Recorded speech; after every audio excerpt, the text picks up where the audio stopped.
আসসালামু আলাইকুম বন্ধুরা, কেমন আছেন সবাই? জব সার্চের পক্ষ থেকে আমি নিয়ে আসলাম আপনাদের জন্য নতুন একটি সরকারি চাকরির নিয়োগ বিজ্ঞপ্তি।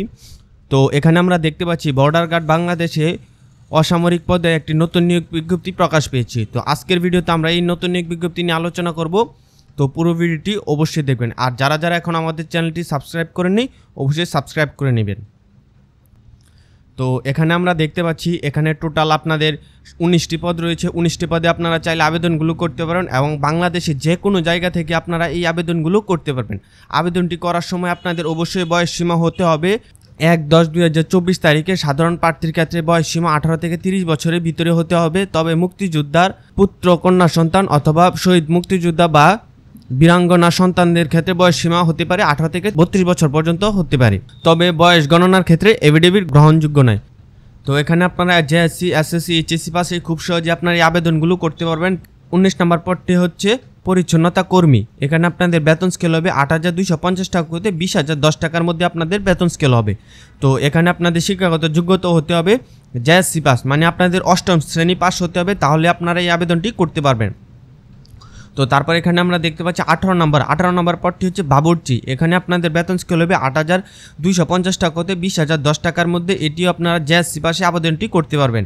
তারপর 17 নম্বর পদটি হচ্ছে মেস ওয়েটার। এখানে আপনাদের বেতন স্কেল হবে 8,250 টাকা হতে 20,010 টাকার মধ্যে। তো এখানে আপনাদের শিক্ষাগত যোগ্যতা হতে হবে জেএসসি পাস হলে আপনারা আবেদনটি করতে পারবেন, মানে এটিও আপনারা 8ম শ্রেণী পাশে আবেদনটি করতে পারবেন। তো 16 নম্বর পদটি হচ্ছে মালি। এটিতেও আপনাদের বেতন স্কেল হবে 8,000 থেকে 20,000 মধ্যে। এটিও আপনারা জেএসসি পাশে আবেদনটি করতে পারবেন এবং সংশ্লিষ্ট কাজের বাস্তব কর্ম অভিজ্ঞতা থাকতে হবে, মানে আপনাদের কাজের অভিজ্ঞতা থাকতে হবে এই পদটিতে আবেদন করার জন্য। তারপর 15 নম্বর পদটি হচ্ছে আয়াতেও আপনাদের বেতন স্কেল হবে 8,250 টাকা হতে 20,010 টাকার মধ্যে। এটিও জেএসসি পাশে আবেদনটি করতে পারবেন এবং বাস্তব কর্মকাজের অভিজ্ঞতা থাকতে হবে। তারপর 14 নম্বর পদটি হচ্ছে অফিস সহায়ক।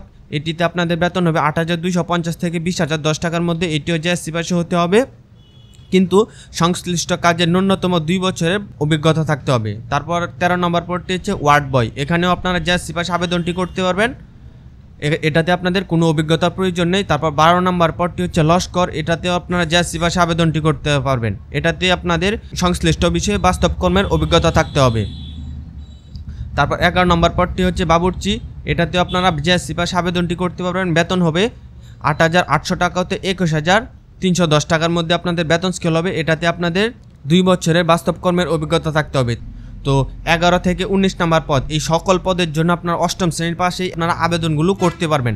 অনেকগুলোতে আপনাদের 1 বছর 2 বছর অভিজ্ঞতা প্রয়োজন আছে, আবার অনেকগুলোর মধ্যে আপনাদের কোনো অভিজ্ঞতারই প্রয়োজন নেই।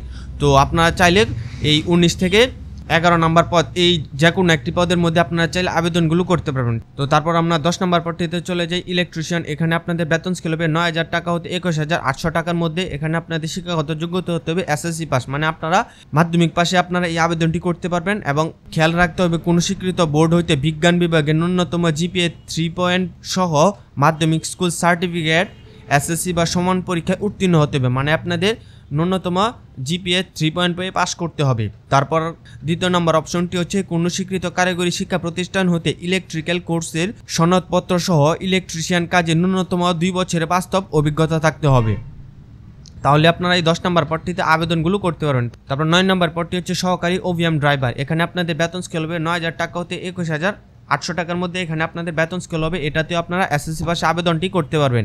এটাতে 3টি অপশন রয়েছে, কোনো স্বীকৃত বোর্ড হইতে ন্যূনতম জিপিএ 3 পয়েন্ট সহ মাধ্যমিক স্কুল সার্টিফিকেট এসএসসি বা সমান পরীক্ষায় উত্তীর্ণ হতে হবে, মানে আপনাদের 3 পয়েন্ট পেয়ে পাস করতে হবে।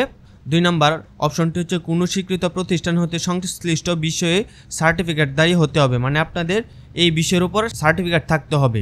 তারপর 3 নম্বর অপশনটি হচ্ছে সংশ্লিষ্ট কাজে ন্যূনতম 1 বছরের বাস্তব কর্ম অভিজ্ঞতা থাকতে হবে, তাহলে আপনারা এই 9 নম্বর পদটিতে আবেদন করতে পারবেন।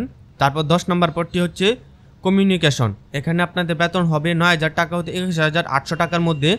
এটাতে আপনাদের শিক্ষাগত যোগ্যতা হতে হবে এইচএসসি পাস হতে হবে, মানে আপনাদের ইন্টার পাস হতে হবে, তাহলে আপনারা আবেদনটি করতে পারেন। তবে খেয়াল রাখতে হবে কোনো স্বীকৃত বোর্ড হইতে বিজ্ঞান বিভাগের ন্যূনতম জিপিএ 2.50 সহ উচ্চ মাধ্যমিক সার্টিফিকেট এইচএসসি বা সমান পরীক্ষায় উত্তীর্ণ এবং ন্যূনতম জিপিএ 3 পয়েন্ট সহ মাধ্যমিক স্কুল সার্টিফিকেট এসএসসি বা সমান পরীক্ষায় উত্তীর্ণ, মানে আপনাদের এসএসসিতে ন্যূনতম 3 পয়েন্ট পেয়ে পাস করতে হবে এবং এইচএসসিতে মানে ইন্টারে আপনাদের ন্যূনতম 2.50 উপরে পেয়ে পাস করতে হবে। তারপর 2 নম্বর অপশনটি হচ্ছে কোনো স্বীকৃত প্রতিষ্ঠান হতে কম্পিউটার বা ইলেকট্রনিক্স বিষয়ে সার্টিফিকেট কোর্স সম্পন্ন থাকতে হবে। আর 3 নম্বর অপশনটি হচ্ছে সংশ্লিষ্ট কাজে 2 বছরে বাস্তব কর্ম অভিজ্ঞতা থাকতে হবে। তাহলে আপনারা এই 8 নম্বর পদে আবেদনটি করতে পারবেন। 7 নম্বর পদটি হচ্ছে কার্পেন্টার। এখানে আপনাদের বেতন হবে 9,300 টাকা হতে 22,490 টাকার মধ্যে। এটা আপনার JASC পাশে মানে 8ম শ্রেণী পাশে আবেদন করতে পারবেন। এটাতে আপনাদের 2 বছরে বাস্তব অভিজ্ঞতা থাকতে হবে, তাহলেই হবে। তারপর 6 নম্বর পদটি হচ্ছে যানবাহন চালক, লাইসেন্সধারী হতে হবে, মানে আপনাদের ড্রাইভারের জন্য আপনাদের নিয়োগ করা হবে। এটাতে আপনাদের বেতন হবে 9,300 টাকা হতে 22,490 টাকার মধ্যে। এটাতেও আপনারা SSC পাশে মানে মাধ্যমিক পাশে আবেদনগুলো করতে পারবেন। এটাতে আপনাদের বৈধ ড্রাইভিং লাইসেন্স থাকতে হবে এবং জিপ, মাইক্রো, পিকআপ, ট্রাক বা অন্যান্য ভারী যানবাহন চালানোর 3 বছরের বাস্তব অভিজ্ঞতা থাকতে হবে।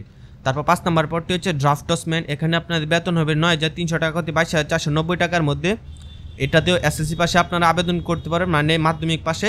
তারপর এটাতে আপনার যে অপশনগুলো রয়েছে, কোনো স্বীকৃত বোর্ড হইতে ন্যূনতম GPA 3 পয়েন্ট সহ মাধ্যমিক স্কুল সার্টিফিকেট বা SSC বা সমান পরীক্ষায় উত্তীর্ণ হতে হবে, মানে আপনাদের SSCতে ন্যূনতম 3 পয়েন্টের উপরে পেয়ে পাস করতে হবে। 3 পয়েন্টের নিচে পেয়ে আপনারা যদি পাস করেন তাহলে আপনাদের আবেদন গ্রহণযোগ্য হবে না।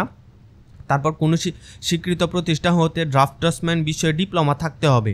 সংশ্লিষ্ট কাজে 2 বছর বাস্তব অভিজ্ঞতা থাকতে হবে। তারপর 4 নম্বর পদটি হচ্ছে অফিস সহকারী। এখানে আপনাদের বেতন স্কেল হবে 9,300 টাকা হতে 22,490 টাকার মধ্যে। HSC পাস হতে হবে, মানে আপনাদের ইন্টার পাশে আপনার আবেদনটি করতে পারবেন। এটাতে আবেদন করার যোগ্যতাগুলো হচ্ছে আপনাদের HSC পাস করতে হবে 2.50 উপরে পেয়ে এবং SSCর ক্ষেত্রে আপনাদের পাস থাকতে হবে 3 পয়েন্টের উপরে পেয়ে, তাহলে আপনারা আবেদনটি করতে পারবেন। এবং কম্পিউটারের উপর দক্ষতা থাকতে হবে বাংলা গতি প্রতি মিনিটে 20টি শব্দ এবং ইংরেজি প্রতি মিনিটে 20টি শব্দ লেখার স্পিড থাকতে হবে। তারপর 3 নম্বর পদটি হচ্ছে কমিউনিকেশন। এখানে আপনাদের বেতন স্কেল হবে 9,300 টাকা হতে 22,490 টাকার মধ্যে। কম্পিউটার ইলেকট্রনিক্স ডিপ্লোমা পাস হতে হবে কোনো স্বীকৃত পলিটেকনিক্যাল ইনস্টিটিউট হতে কম্পিউটার বা ইলেকট্রনিক্স বিষয়ে ডিপ্লোমা ডিগ্রি, কম্পিউটার হার্ডওয়্যার ও সফটওয়্যার বিষয়ে ন্যূনতম 1 বছর বাস্তব অভিজ্ঞতা থাকতে হবে, মানে আপনাদের কম্পিউটারের একটা বেসিক ধারণা থাকতে হবে। তারপর 2 নম্বর পদটি হচ্ছে পরিবার কল্যাণ পরিদর্শিকা। এখানে আপনাদের বেতন স্কেল হবে 10,200 টাকা হতে 24,680 টাকার মধ্যে। এখানে আপনাদের মাধ্যমিক পাস হতে হবে। এখানে আপনাদের 3 পয়েন্ট পেয়ে পাস করতে হবে এবং কোনো স্বীকৃত প্রতিষ্ঠান হতে ধাত্রীবিদ্যা এবং পরিবার পরিকল্পনা বিষয়ে প্রশিক্ষণের সনদপ্রাপ্ত হতে হবে। তারপর 1 নম্বর পদটি হচ্ছে ইমাম। এখানে আপনাদের বেতন হবে 10,200 টাকা হতে 24,680 টাকার মধ্যে। শিক্ষাগত যোগ্যতা হতে হবে ফাজিল। কোনো স্বীকৃত বোর্ড হইতে ফাজিল পরীক্ষার ন্যূনতম 2য় বিভাগ বা সমমানের CGPA থাকতে হবে। সংশ্লিষ্ট কাজে ন্যূনতম 2 বছরের বাস্তব অভিজ্ঞতা থাকতে হবে, তাহলে আপনারা এই আবেদনটি করতে পারবেন। আবেদনটি করার সময় আপনাদের বৈবাহিক অবস্থা বিবাহিত অবিবাহিত সকলেই আবেদনটি করতে পারবেন এবং যাদের বয়স 18 থেকে 30 বছরের মধ্যে শুধুমাত্র তারাই আবেদনটি করতে পারবেন এবং মুক্তিযোদ্ধার পুত্র কন্যা সন্তানদের ক্ষেত্রে 32 বছর পর্যন্ত আপনারা এই আবেদনটি করতে পারবেন। নিয়োগের পরীক্ষার কেন্দ্র ও তারিখ এটি আপনাদেরকে ই-রিক্রুট ওয়েবসাইটে অথবা আপনাদের মোবাইলের যে ফোন নাম্বারটি দিয়ে আপনারা আবেদনটি করবেন ওই ফোন নাম্বারে SMS এর মাধ্যমে জানিয়ে দেওয়া হবে। আবেদনটির জন্য আপনাদের রেজিস্টার করতে হবে 4 আগস্ট 2024 তারিখ সকাল 10 ঘটিকা হতে 17 আগস্ট 2024 বিকাল 4 ঘটিকা পর্যন্ত আপনারা অনলাইনের মাধ্যমে রেজিস্ট্রেশন সম্পন্ন করতে হবে। আবেদন করার সময় আপনাদের এই ওয়েবসাইটটিতে গিয়ে আবেদন করতে হবে। আমাদের ডিসক্রিপশনে ওয়েবসাইট লিঙ্ক দেওয়া আছে, আপনারা চাইলে ওইখান থেকে গিয়েও আবেদন করতে পারবেন। http://joinborderguard.com bgb.gov.bd ওয়েবসাইটে গিয়ে আপনারা আবেদনটি করতে পারবেন। আবেদনটি করার সময় আপনাদের 6টি ধাপ সম্পূর্ণ করতে হবে। শিক্ষাগত যোগ্যতা, রেজিস্ট্রেশন, আবেদন ফি জমা দিতে হবে, শিক্ষাগত যোগ্যতা যাচাই করতে হবে, ব্যক্তিগত তথ্য প্রদান ও ছবি আপলোড করতে হবে, অ্যাডমিট কার্ড, প্রবেশপত্র ইত্যাদি ডাউনলোড করতে হবে। অ্যাডমিট কার্ড ডাউনলোড করবার জন্য আপনাদেরকে আপনাদের যে ফোন নাম্বার দিয়ে আবেদন করবেন ওই মোবাইল নাম্বারে একটি SMS দিয়ে দেওয়া হবে এবং ওই SMS এর মাধ্যমে একটি লিঙ্ক দিয়ে দেওয়া হবে। ওই লিঙ্কে ক্লিক করার সাথে সাথে আপনাদের অ্যাডমিট কার্ড ডাউনলোড করতে পারবেন ওইখান থেকে। এবং আপনাদের আবেদন চূড়ান্ত হওয়ার পর আপনাদেরকে মেডিকেল ও অন্যান্য পরীক্ষা গ্রহণ করতে হবে। ভর্তির সময় অবশ্যই যে সকল কাগজপত্র আপনাদের সাথে নিয়ে আসতে হবে, শিক্ষাগত যোগ্যতার সনদের মূল কপি সহ সত্যায়িত কপি, সংশ্লিষ্ট বিশ্ববিদ্যালয় প্রতিষ্ঠানের প্রধান শিক্ষক অধ্যক্ষ কর্তৃক যোগ্যতার মূল প্রশংসাপত্র ও সত্যায়িত ছায়া কপি যাতে প্রার্থীর স্থায়ী ঠিকানা ও জন্ম তারিখ উল্লেখ থাকে। অভিভাবক কর্তৃক প্রার্থীর চাকরিতে যোগদানের সম্মতিপত্রের মূল কপি সহ সত্যায়িত কপি আনতে হবে। চেয়ারম্যান পৌরসভা অথবা ওয়ার্ড কাউন্সিল কর্তৃক প্রতি স্বাক্ষরিত সংশ্লিষ্ট পদে কাজ করার বাস্তব অভিজ্ঞতা সনদের মূল কপি সত্যায়িত কপি দিতে হবে। ইউনিয়ন পরিষদ বা পৌরসভা চেয়ারম্যান অথবা ওয়ার্ড কাউন্সিল নিকট হতে বাংলাদেশের স্থায়ী নাগরিক সনদ মূল কপি সহ সত্যায়িত কপি নিতে হবে। প্রথম শ্রেণী গ্যাজেট কর্মকর্তা কর্তৃক প্রদত্ত চারিত্রিক সনদ 2 কপি, সদ্য তোলা নীল ব্যাকগ্রাউন্ড সম্মিলিত ল্যাবে প্রিন্টকৃত 11 কপি পাসপোর্ট সাইজের রঙিন ছবি প্রদান করতে হবে। স্থানীয় চেয়ারম্যান কর্তৃক প্রদত্ত বৈবাহিক চারিত্রিক সনদের সত্যায়িত কপি প্রদান করতে হবে, সাথে মূল কপিও প্রদান করতে হবে। জাতীয়তা বাংলাদেশি হতে হবে। তো আশা করি আপনারা বুঝতে পেরেছেন। তারপরে যদি কোনো সমস্যা হয় আমাকে অবশ্যই কমেন্টে জানাবেন, আমি সমাধান করার চেষ্টা করব। তো এই নিয়োগ এই পর্যন্তই। সুস্থ থাকবেন, ভালো থাকবেন। আসসালামু আলাইকুম।